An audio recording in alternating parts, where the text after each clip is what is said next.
Hello বন্ধুরা, good afternoon. তোমাদের মধ্যে আমাকে অনেকেই জিজ্ঞাসা করেছিলে আমি কোন কলেজে পড়ি। আমি কোচবিহার কলেজে ভর্তি হয়েছিলাম, এরপর 2 বছর ড্রপ নিয়েছি। এখন আমি নতুন করে ফর্ম ফিল আপ করছি। আমি আর কোচবিহার কলেজে পড়তে ইচ্ছুক না, এখন ফর্ম ফিল আপ করতে যাচ্ছি নতুন করে। আমার সঙ্গে এখন আমার দাদাও যাবে। এই তো আমার দাদা। আমার ফর্ম ফিল আপ হয়ে গেলে পরে দাদা এখন কলেজে যাবে।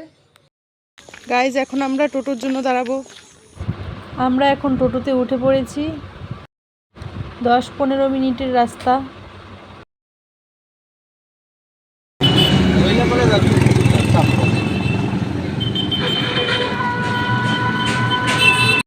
ফর্ম ফিল আপ করতে একটু লেট হবে। আমরা এখানে বসে আছি তথ্যমিত্র কেন্দ্রে। গাইজ, আমি বাড়ি চলে এসেছি। এখন আমি যাচ্ছি কাকার বাড়িতে ঘুরতে। আমি যে রাস্তা দিয়ে যাচ্ছি সেই রাস্তাটা খুবই ছোট, গ্রামের ছোট ছোট রাস্তা।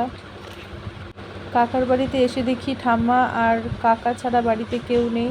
কাকিমণি গেছে পাশের বাড়িতে। পাশের বাড়ি আমার একটা দিদা আছে, ওই দিদার সঙ্গে গল্প করছে। যাওয়ার পথে দুটো ভাই বোনদের সঙ্গে দেখা হয়ে গেল। তারা এখানে বোম ফাটাচ্ছে। এই বোমগুলোর নাম কি আমি ঠিক জানি না, তোমরা যদি জেনে থাকো অবশ্যই কমেন্ট করে জানিও। দিদার বাড়িতে পৌঁছে গেছি। এখানে এসে দেখি কাকিমণি আর দিদা গল্প করছে। বাড়িতে আসার সময় ছোট মামার বাড়িতে একটু ঢুকেছিলাম। এখানে এসে দেখি ভাই আর ভাইয়ের বন্ধুরা গল্প করছে, কেউ মুখ দেখাতে চাইছে না। কি অবস্থা গাইজ, আমি এখন বাড়িতে পৌঁছে গেছি, তোমরা দেখতেই পাচ্ছ। আজকে তবে এতটুকুই থাক। বাই বন্ধুরা।